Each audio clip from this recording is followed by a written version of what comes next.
Waheguru Ji Ka Khalsa, Waheguru Ji Ki Fateh. My name is Ishwer Singh. I am an active member of both the Punjabi and Sikh community here in British Columbia and Lower Mainland. So last year I decided to write my LSAT exam, which is the entrance exam for law schools in Canada. Before printing off my ticket, like every student does and every student's warned about, I read over all the rules and regulations. My wife also took a second look to make sure that I was following everything.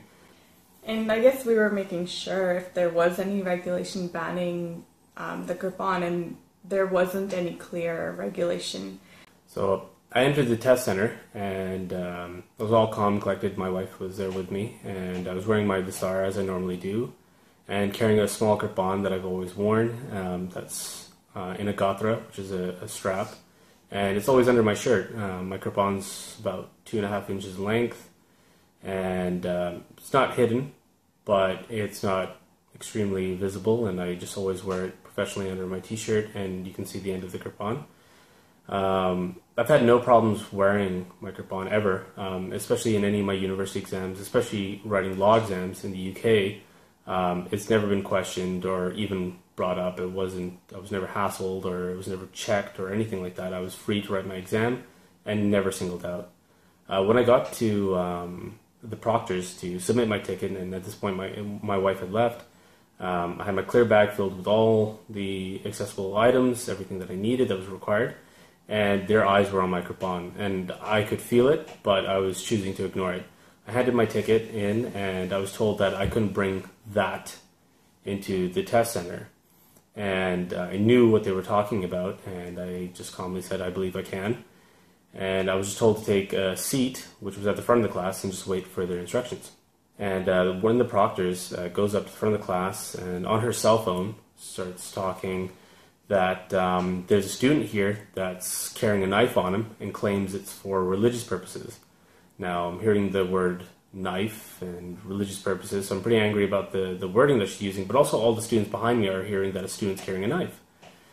I was given two choices: take off my Kirpan and write the exam, or forfeit the exam to write another date. And if I forfeit it and wrote another date, I would be stuck with taking off my Kirpan again.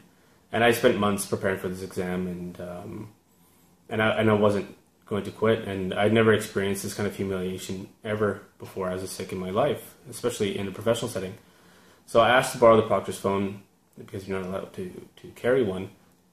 And I said to her calmly that, no offense, but I'm not handing my Kirpan to you. May I call my wife? She allowed me to. I went outside, called my wife.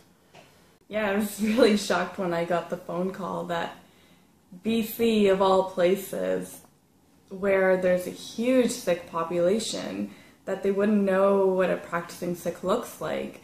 And on top of that, the whole situation was handled so unprofessionally in front of all the students who were also nervous in writing the test. So I was a bit shocked, to be honest.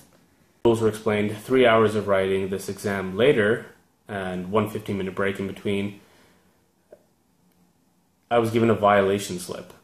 And no apology, just a yellow slip that said a violation. And it read, student was in possession of a small pocket knife for religious reasons, Sikhism. Called LSAC, was approved to discard of item, and was readmitted student called spouse to come retrieve it.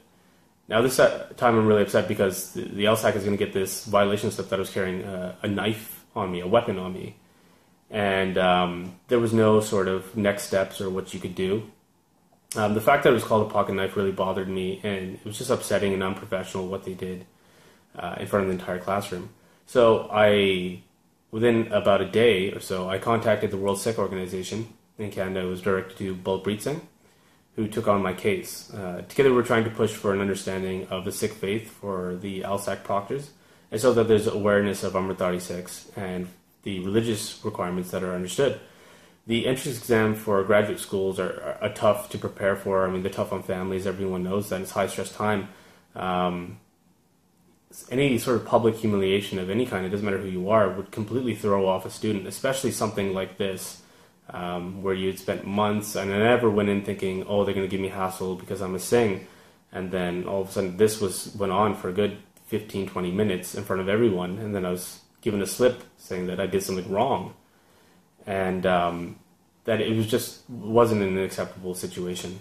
Yeah, and luckily we've obtained from the LSAC now, one, an acknowledgement that the Kirpan is to be accommodated, and they have apologized for barring my husband when he did write his LSAT.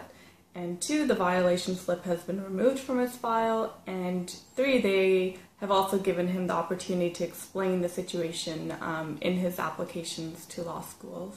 And from this experience, I would just like to say to all Sikhs, or to any sort of group out there, that if we don't seek help or challenge unfair policies, we put our future in jeopardy. Now, we can't expect someone else will take care of our best interests, and we must educate the population about us Sikhs so that we are understood, and there are many Sikhs in the professional field, and that these fields, these respective fields, know about us and are aware of Amritdhari Sikhs.